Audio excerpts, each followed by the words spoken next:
بسم الله الرحمن الرحيم والعصر إن الإنسان لفي خسر إلا الذين آمنوا وعملوا الصالحات وتواصوا بالحق وتواصوا بالصبر. الله أكبر. لا إله إلا الله والله أكبر. بسم الله الرحمن الرحيم ويل لكل همزة لمزة الذي جمع مالا وعدده يحسب أن ماله أخلده كلا لينبذن في الحطمة وما أدراك ما الحطمة نار الله الموقدة التي تطلع على الأفئدة إنها عليهم مؤصدة في عمد ممددة. الله أكبر. لا إله إلا الله والله أكبر. بسم الله الرحمن الرحيم ألم تر كيف فعل ربك بأصحاب الفيل ألم يجعل كيدهم في تضليل وأرسل عليهم طيرا أبابيل ترميهم بحجارة من سجيل فجعلهم كعصف مأكول. الله أكبر. لا إله إلا الله والله أكبر. بسم الله الرحمن الرحيم لإيلاف قريش إيلافهم رحلة الشتاء والصيف فليعبدوا رب هذا البيت الذي أطعمهم من جوع وآمنهم من خوف. الله أكبر. لا إله إلا الله والله أكبر.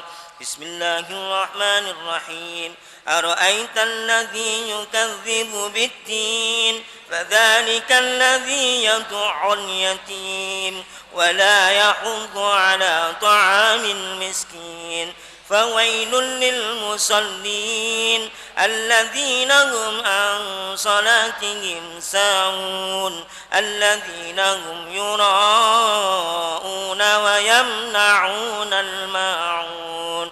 الله أكبر. لا إله إلا الله والله أكبر. بسم الله الرحمن الرحيم إنا أعطيناك الكوثر فصل لربك وانحر إن شانئك هو الأبتر. الله أكبر. لا إله إلا الله والله أكبر. بسم الله الرحمن الرحيم قل يا أيها الكافرون لا أعبد ما تعبدون ولا أنتم عابدون ما أعبد ولا أنا عابد ما عبدتم ولا أنتم عابدون ما أعبد لكم دينكم ولي دين. الله أكبر. لا إله إلا الله والله أكبر. بسم الله الرحمن الرحيم إذا جاء نصر الله والفتح ورأيت الناس يدخلون في دين الله أفواجا فسبح بحمد ربك واستغفره إنه كان توابا. الله أكبر. لا إله إلا الله والله أكبر.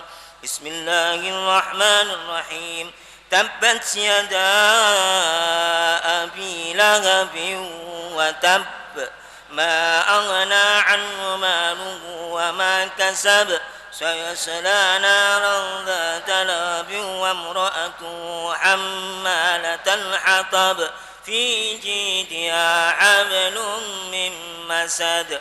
الله أكبر. لا إله إلا الله والله أكبر.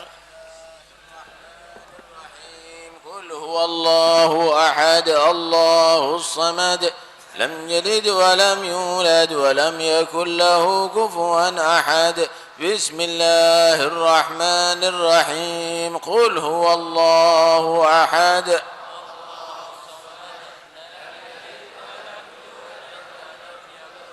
كفوا أحد بسم الله الرحمن الرحيم قل هو الله أحد الله الصمد لم يلد ولم يولد ولم يكن له كفوا أحد بسم الله الرحمن الرحيم قل هو الله أحد الله الصمد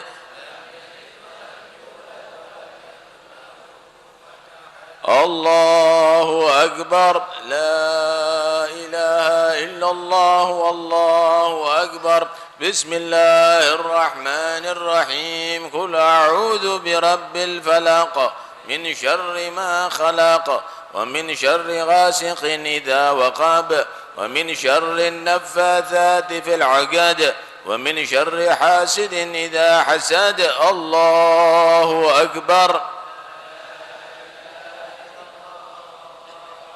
بسم الله الرحمن الرحيم قل أعوذ برب الناس ملك الناس إله الناس من شر الوسواس الخناس من الجنة والناس الله أكبر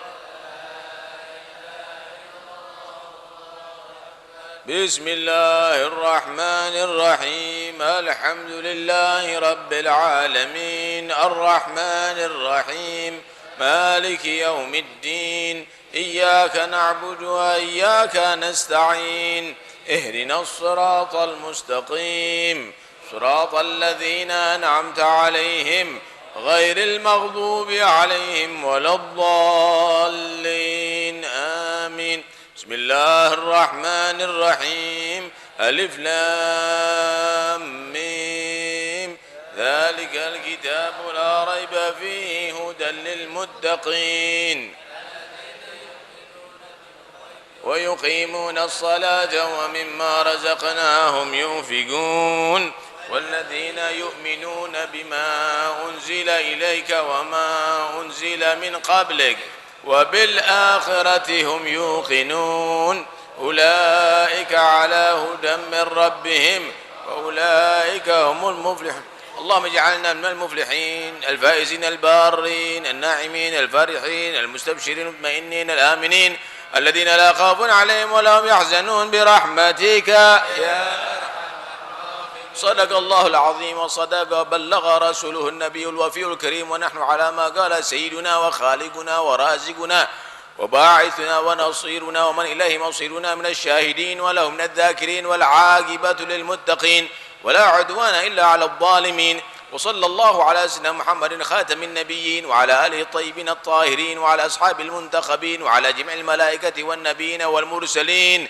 إن ربنا حميد مجيد كلام قديم لا يمل سماعه تنزع عن قولي وفعلي ونيتي به الشفي من كل داء ونوره دليل لقلبي عند جهلي وحيرتي فيا رب متعني بسر حروفه ونور به قلبي وسمعي ومقلتي وهب لي به علما وفهما وحكمة وآنس به يا ربي في قبر وحشتي وسهل علي حفظه ثم درسه بجاه النبي والآل ثم الصحابة عليهم صلاة الله ثم سلامه متى قرار بحفظ ونظرة يا أكرم من سئل وأوسع من جاد بالعطايا يا أكرم من سئل وأوسع من جاد بالعطايا يا أكرم من سئل وأوسع من جاد بالعطايا طهرنا بكتابك العزيز من دنس الخطايا وهب لنا الصبر الجميل عند حلول الرزايا وامن علينا بالاستعداد عند حلول المنايا وعافنا من مكروه ما يقع به محذور البلايا يا كريم أيدنا اللهم منك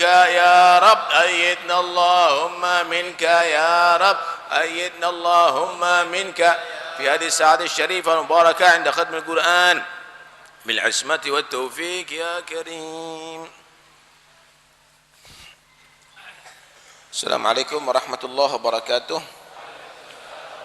بسم الله والحمد لله والصلاة والسلام على رسول الله سيدنا مولانا محمد بن عبد الله وعلى آله وصحبه ومن والاه ولا حول ولا قوة إلا بالله أما بعد. Sebentar lagi kita akan melaksanakan sholat kusuf. Salat kusuf ada 3 cara. Ada cara bil ikhtisar, cara ringkas, seperti salat sunnatul fajr atau qobliyah 2 rakaat begitu saja. Ada salat yang sempurna, panjang salatnya, yaitu setiap rakaatnya dengan 2 qiyam dan 2 ruku'.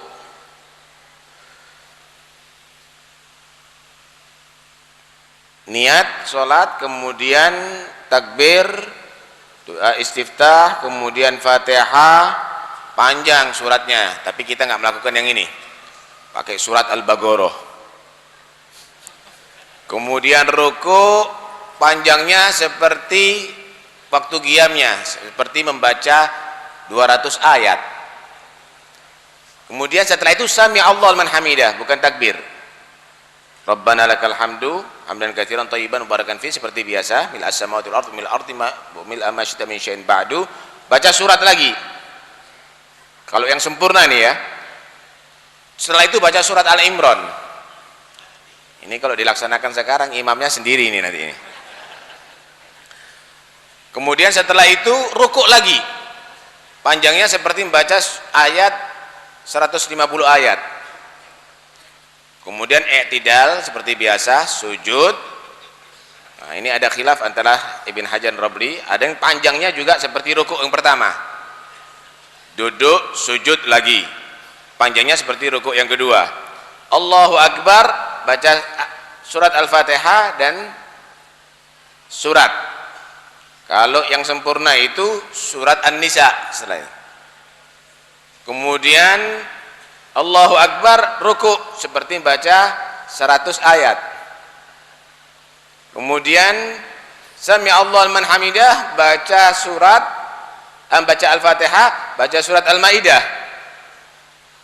Kemudian rukuk seperti baca 80 ayat. Kemudian Sami Allahu liman hamidah, sujud seperti panjang yang pertama, duduk, sujud lagi seperti panjang rukuk yang kedua, salam. Tapi kita nggak melaksanakan yang ini, kita melaksanakan yang tengah-tengah. Yang tengah-tengah caranya sama dengan yang ketiga, cuma suratnya pendek.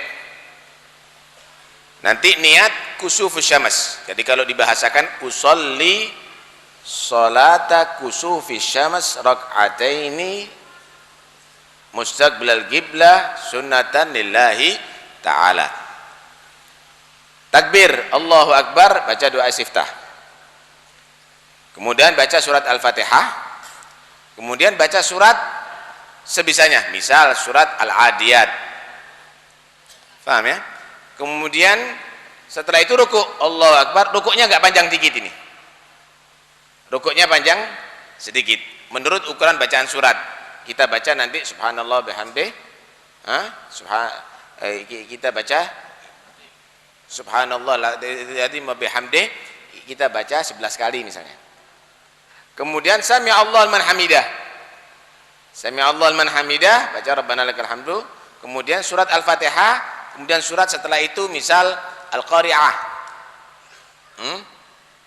Kemudian Allahu Akbar, rukuk seperti yang kedua, kita baca misalnya 10, agak ringan sedikit. Kemudian sami Allahu liman hamidah, kemudian sujud, duduk, sujud, kemudian Allahu Akbar, baca surat Al-Fatihah dan juga baca surat misal idza zulzilat. Kemudian rukuk agak panjang sedikit.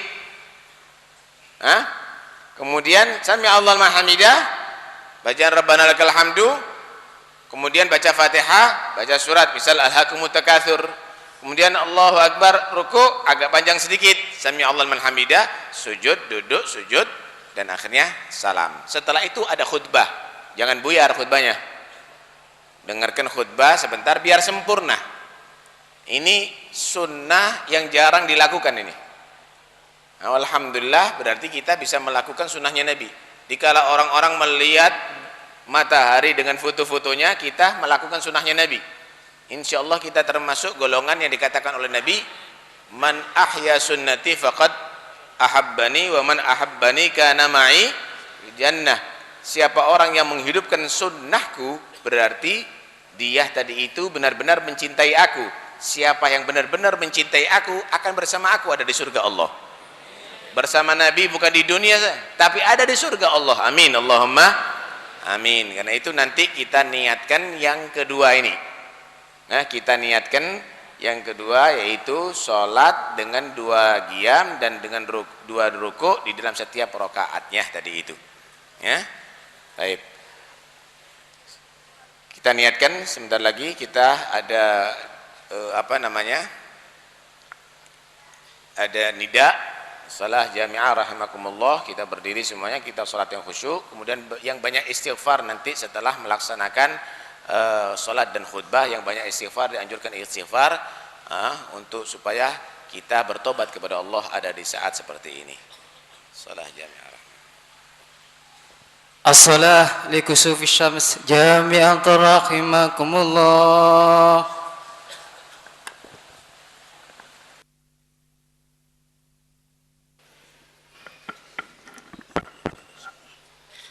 Salat tidak diterangkan, jadi sir, salatnya disamarkan bacaannya seperti salat zuhur, ya. Jadi baca sendiri, ya, baca sendiri.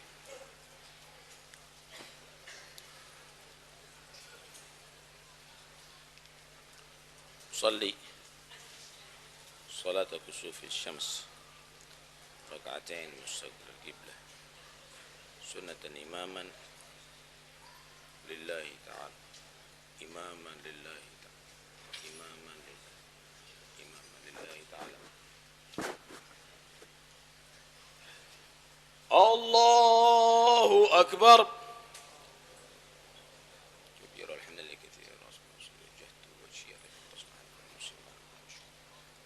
Inna salati wa nusuki wa mahyaya wa mamati lillahi rabbil alamin la syarika lahu wa lahu al-mulku.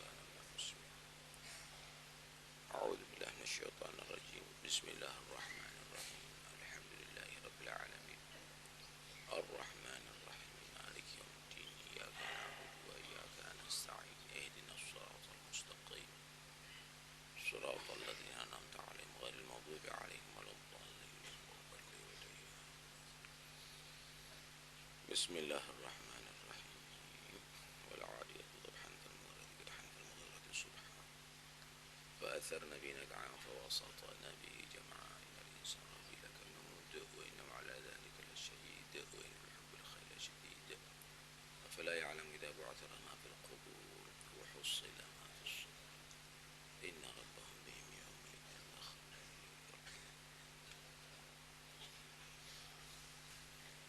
الله أكبر.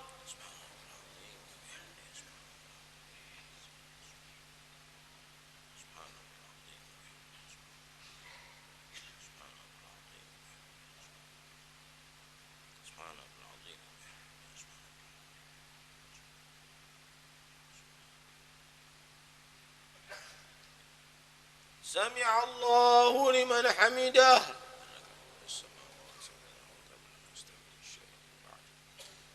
بسم الله الرحمن الرحيم. الحمد لله رب العالمين الرحمن الرحيم مالك يوم الدين إياك نعبد وإياك نستعين اهدنا الصراط المستقيم صراط الذين أنعمت عليهم غير المغضوب عليهم ولا الضالين. بسم الله الرحمن الرحيم. القارعة ما القارعة وما أدراك ما القارعة يوم يكون الناس كالفراش المبثوث وتكون الجبال كالعهن المنفوش فأما من ثقلت موازينه فهو في عيشة راضية وأما من خفت موازينه فهو هاوية وما أدراك ما هي نار حامية. الله أكبر.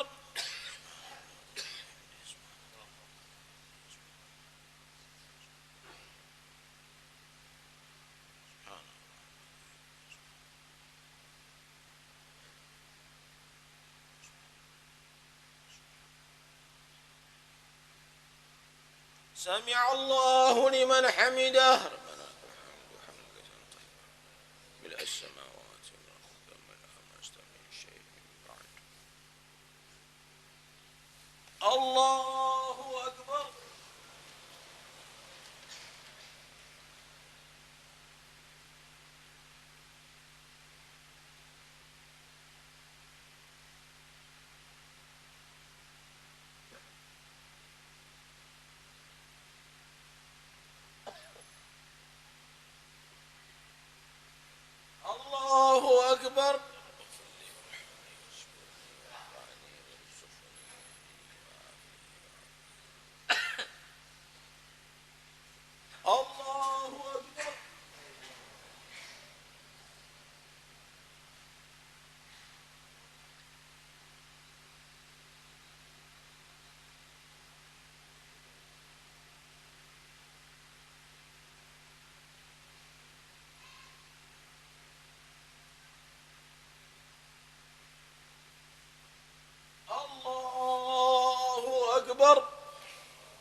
الشيطان الرجيم.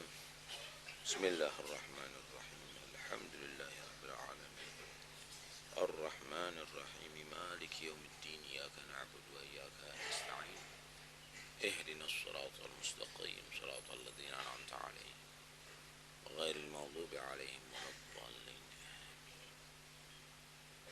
بسم الله الرحمن الرحيم. إذا زلزلت الأرض زلزالها وأخرجت الأرض أثقالها وقال الإنسان ما لها يومئذ تحدث أخبارها بأن ربك وحده يومئذ يصل الناس أشتاتا ليروا أعمالهم ومن يعمل مثقال ذرة خيرا يره ومن يعمل مثقال ذرة شرا يره. الله أكبر.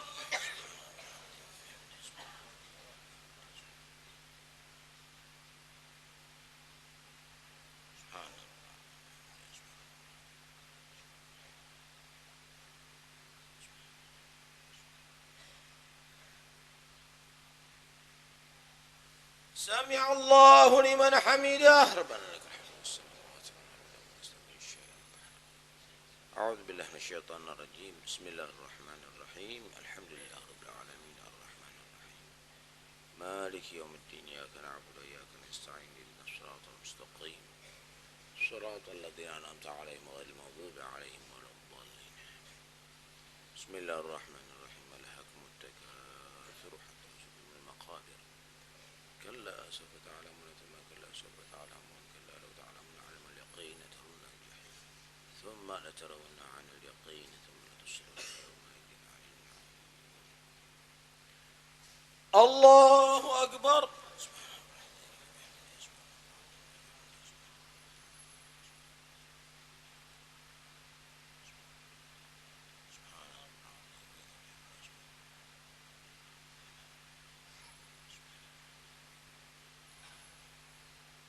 سمع الله لمن حمده. ربنا لك الحمد والسماوات لا مستمع شيء. الله أكبر.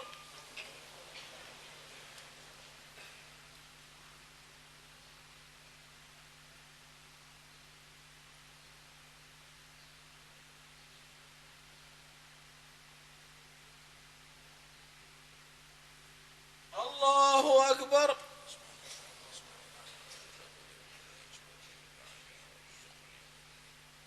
وعافني وعافني. الله أكبر.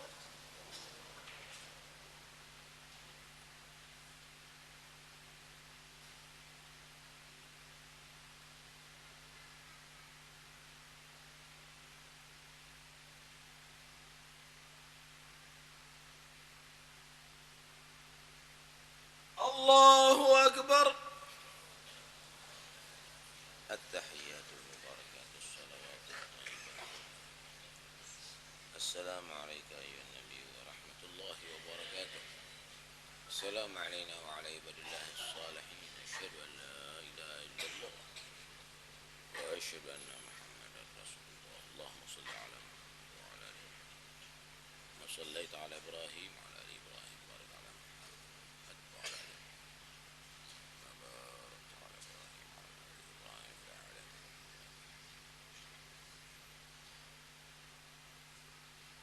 السلام عليكم ورحمة الله.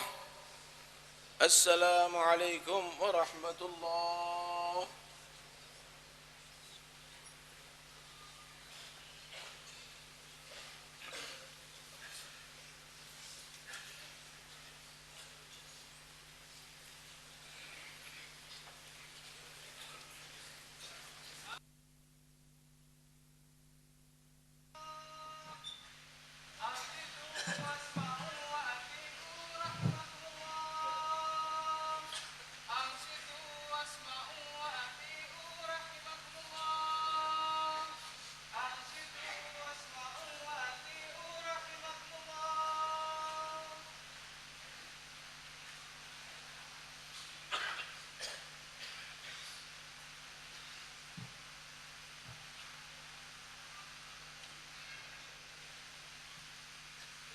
Assalamualaikum warahmatullahi wabarakatuh.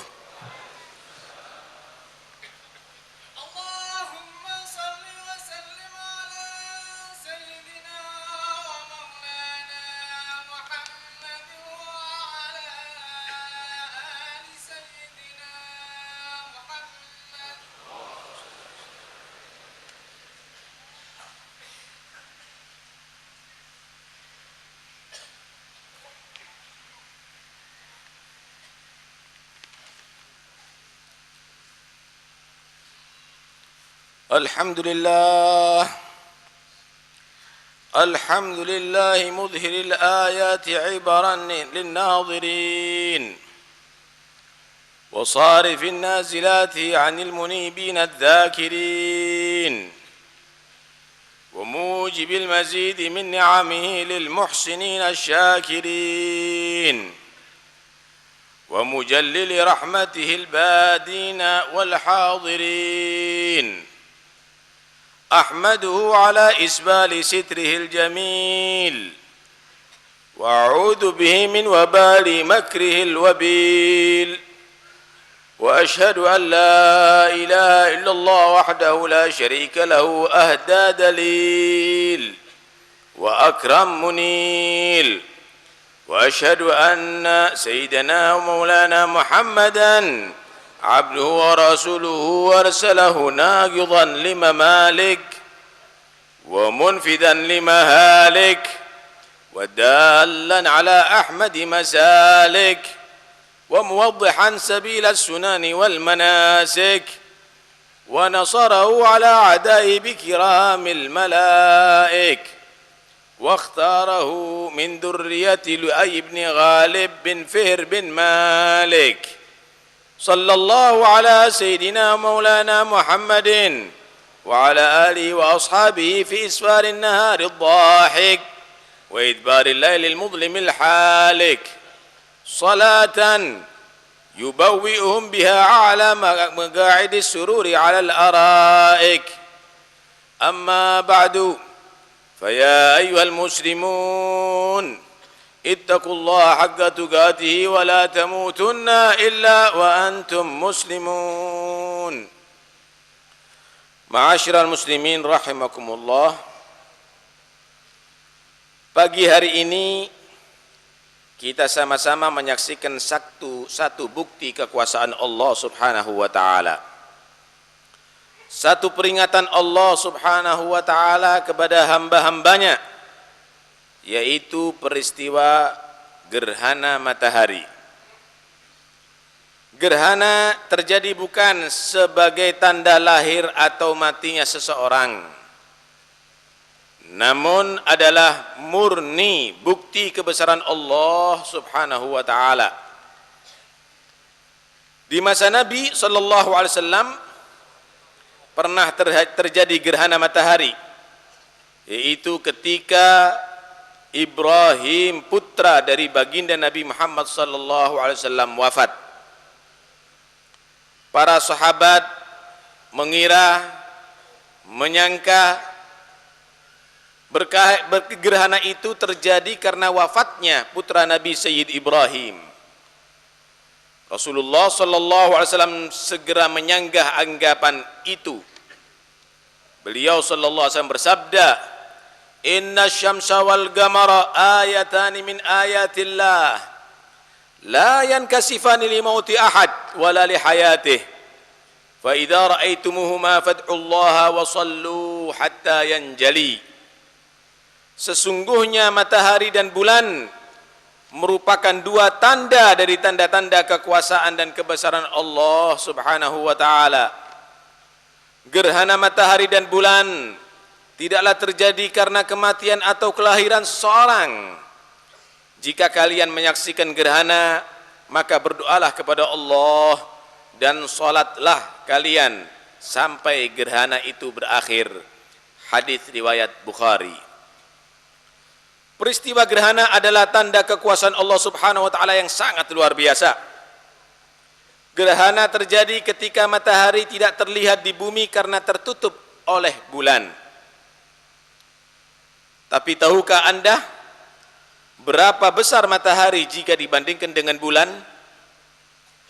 Jika seandainya matahari itu adalah sebuah bola basket, maka bulan hanya bagaikan satu titik daripada bola itu, saudara. Perhatikan betapa besar kekuasaan Allah Subhanahu wa taala. Bagaimana Allah Subhanahu wa taala menghalangi matahari yang begitu besar hanya dengan bulan yang ukurannya ibarat satu titik dibandingkan bola basket. Ini menunjukkan betapa sempurnanya kuasa Allah Subhanahu wa taala. Ma'asyiral muslimin rahimakumullah, matahari merupakan salah satu ciptaan Allah Subhanahu wa taala yang agung. Matahari memancarkan panas dan energi yang dahsyat ke bumi dari jarak yang sangat jauh.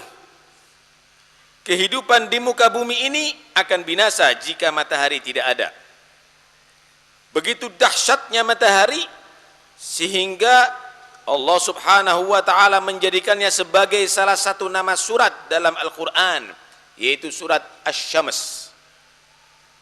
Di dalam surat ini Allah yang Maha Agung bersumpah dengan nama matahari. Wasy-syamsi wadduhaha wal qamari idza talaha wan nahari idza jallaha wal laili idza yaghshaha. Demi matahari dan cahayanya di pagi hari, dan demi bulan apabila mengiringinya, dan demi siang apabila menampakkannya, dan malam apabila menutupinya. Quran surat Asy-Syams 1-4. Begitu agungnya matahari sehingga sebagian orang ada yang mendewakan dan menyembahnya. Allah Subhanahu wa taala berfirman mengenai Nabi Ibrahim alaihi salam ketika mengajarkan kaumnya tentang Tuhan. Falamma ra'a asy-syamsa bazighatan qala hadza rabbi hadza akbar. Falamma afalat qala ya qaumi inni bari'um mimma tusyrikun. Ketika kemudian tatkala ketika ia melihat matahari terbit, kemudian tatkala ia melihat matahari terbit, dia berkata, inilah Tuhanku, ini yang lebih besar. Maka ketika itu matahari terbenam, dan ketika matahari terbenam, dia pun berkata, hai kaumku, sesungguhnya aku berlepas diri daripada apa yang kamu persekutukan. Quran surat Al-An'am 7-8. Namun sebesar apapun matahari, seterang apapun cahayanya, ia hanyalah satu daripada ciptaan Allah Subhanahu wa taala yang tunduk pada Allah. Matahari tunduk pada orbit yang telah ditetapkan oleh Allah Subhanahu wa taala tanpa bisa bergeser walaupun hanya 1 derajat saja. Wasyamsu tajri li mustaqarrin laha, dzalika taqdirul azizil alim. Dan matahari berjalan di tempat peredarannya, demikianlah ketetapan yang maha perkasa lagi maha mengetahui. Quran surat Yasin 38. Bahkan matahari, bumi, bulan, bintang, dan segala apa yang ada di alam semesta ini, semuanya senantiasa bersujud dan patuh kepada Tuhannya Allah Subhanahu wa taala. Alam tara anna Allah yasjudu lahu man fis samawati wa man fil ardi wasyamsu wal qamaru wan nujum wal jibalu wasyajaru wad dawab wa katsirun minan nasi wa katsirun haqqa 'alaihil 'adzab. Apakah kamu tiada mengetahui bahwa kepada Allah bersujud apa yang ada di langit, di bumi, matahari, bulan, bintang, gunung, pohon-pohonan, binatang-binatang yang melata, dan sebagian besar daripada manusia, dan banyak di antara manusia yang telah ditetapkan azab atasnya. Quran surat Al-Hajj 18. Matahari yang begitu besar dan perkasa, tidak ada apa-apanya dibandingkan dengan keagungan Allah Subhanahu wa taala. Perhatikan bagaimana Allah tunjukkan kelemahan matahari setiap saatnya. Allah Subhanahu wa taala paksakan matahari untuk terbenam setiap hari. Allah tetapkan orbit yang tetap bagi matahari yang tidak bisa dilanggar walaupun hanya sedetik. Dan kini Allah tutup matahari dengan bulan yang ukurannya bagaikan titik dalam bola basket, saudara. Semua itu adalah untuk mengingatkan kita betapa tidak berdayanya kita sebagai makhluk.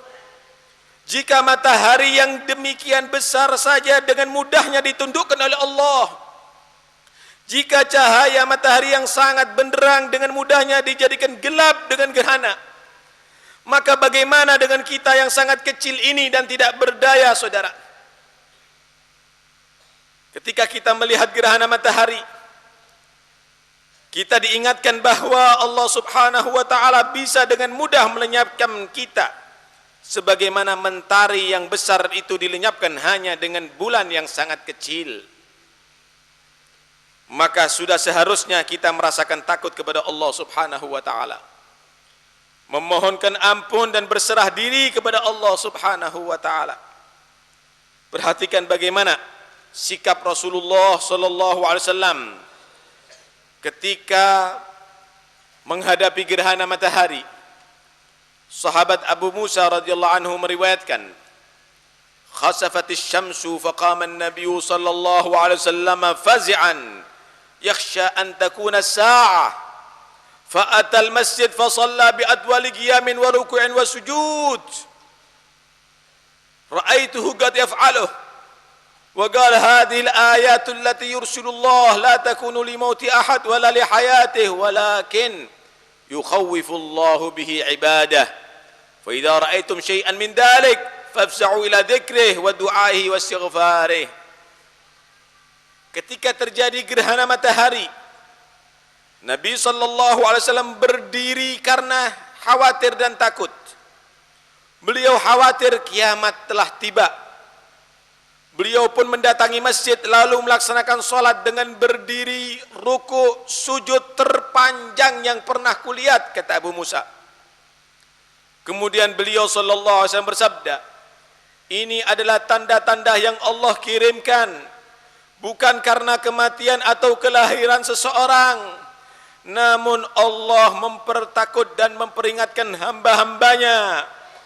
Jika kalian melihat gerhana ini, berlindunglah dengan cara mengingat Allah, berdoa dan memohon ampunan kepada Allah Subhanahu wa taala.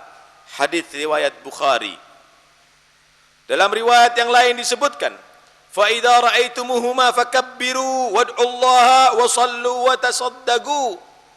Jika kalian melihat gerhana matahari atau bulan, maka bertakbirlah, berdoalah pada Allah dan laksanakan salat serta bersedekahlah. Hadis riwayat Muslim. Demikianlah seharusnya sikap kita menghadapi gerhana, bukan dengan sekedar berkumpul untuk foto-foto atau mengadakan acara yang melalaikan kepada Allah, namun dengan merenungkan kelemahan kita sebagai manusia yang lemah ini, memohon perlindungan dari Allah Subhanahu wa taala, memperbanyak doa, istighfar, taubat dan ibadah kepada Allah Subhanahu wa taala. Kita agungkan Allah Subhanahu wa taala dengan salat gerhana. Salat kita ini bukan untuk mengagungkan matahari, namun untuk mengagungkan Allah yang menciptakan dan menundukkan matahari. La tasjudu lisyamsi wala lilqamar wasjudu lillahi alladhi khalaqahunna in kuntum iyyahu ta'budun. Janganlah sembah matahari atau bulan, tapi sembahlah Allah yang menciptakannya, jika ialah yang kamu hendak sembah. Quran surat Fussilat 37. Inna ahsana ma husimat bihil asgam wa ablagha ma fuhimat bihil afham kalamu man la yushbihu kalamahu kalam. A'udzu billahi minasy syaithanir rajim. Wa min ayatihi al-lailu wan-naharu wasyamsu wal-qamaru la tasjudu lisyamsi wala lil-qamar لا تسجدوا للشمس ولا للقمر واسجدوا لله الذي خلقهن إن كنتم إياه تعبدون. بارك الله لي ولكم في القرآن العظيم ونفعني وإياكم بما فيه من الآيات والذكر الحكيم. أقول قولي هذا وأستغفر الله العظيم لي ولكم ولوالدي ولوالديكم ولجميع المسلمين فاستغفروه إنه هو الغفور الرحيم. اللهم صل وسلم على سيدنا ومولانا محمد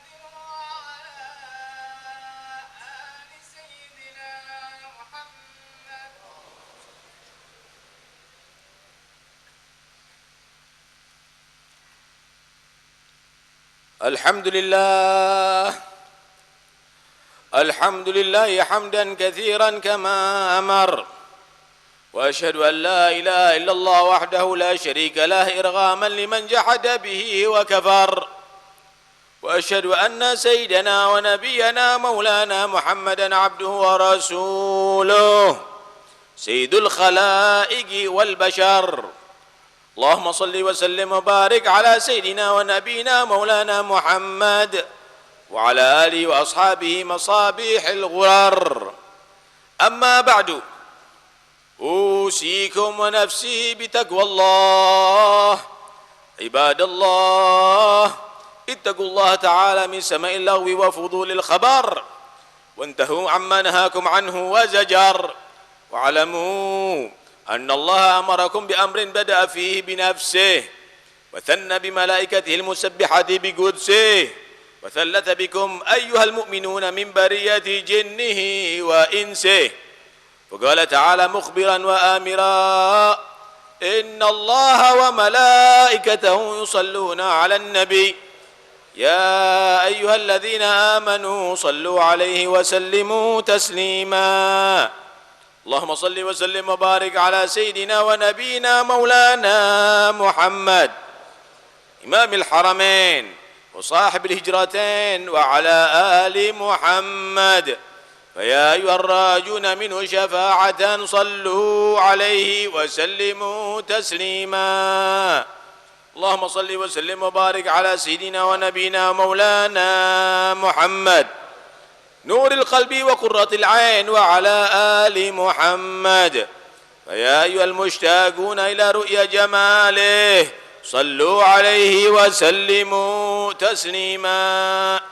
اللهم صل على نبي الرحمة وشفيع الأمة عدد ما أحاط به علمك وأعصاه كتابك وضمه، وعلى آله وأصحابه ومن نصره في كل مهمة، خصوصا منهم ذي العصر العريق خليفة رسول الله سيدنا أبي بكر الصديق، وعلى الزاهد الأواب الناطق بالصواب شهيد المحراب أمير المؤمنين سيدنا أبي حفص عمر بن الخطاب، وعلى جامع القرآن من استحيت منه ملائكة الرحمن أمير المؤمنين سيدنا عثمان بن عفان، وعلى أسد الله الغالب إمام المشارق والمغارب أمير المؤمنين سيدنا علي بن أبي طالب، وعلى ولديه السيدين الكريمين أبي محمد الحسن وأبي عبد الله الحسين،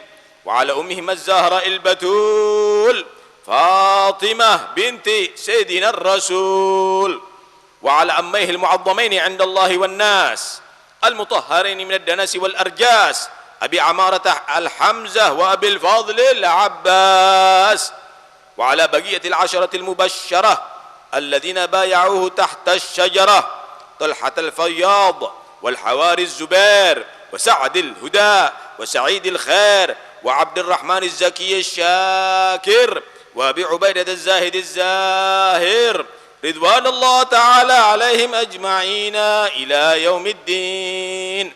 اللهم اغفر للمؤمنين والمؤمنات والمسلمين والمسلمات الأحياء منهم والأموات.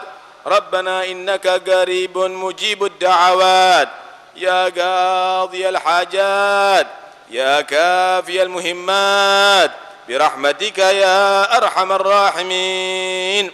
اللهم أعز الإسلام والمسلمين، واخذل الكفرة والمبتدعة والمشركين. اللهم شدد شملهم، اللهم مزق جمعهم، اللهم دمر ديارهم، اللهم انصر من نصر دين محمد، واخذل من خذل دين محمد، واجعل اللهم بلدتنا هذه آمنة مطمئنة وسائر بلدان المسلمين، واكتب اللهم الستر والسلام والعافية علينا وعلى عبيدك الحجاج والغزاة والمسافرين في برك وبحرك وجوك من أمة محمد أجمعين.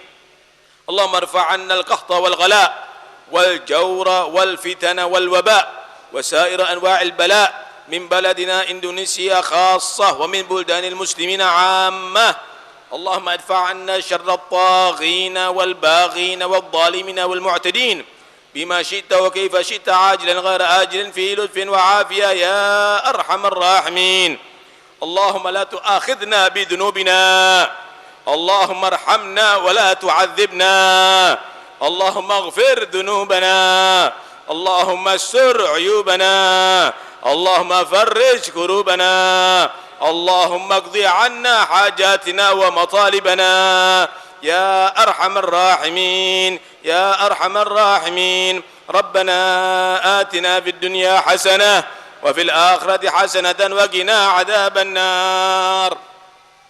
عباد الله، إن الله يأمر بالعدل والإحسان وإيتاء ذي القربى وينهى عن الفحشاء والمنكر والبغي يعظكم لعلكم تذكرون. فاذكروا الله العظيم يذكركم واشكروا له على نعمه يزدكم واستغفروه يغفر لكم ولذكر الله أكبر.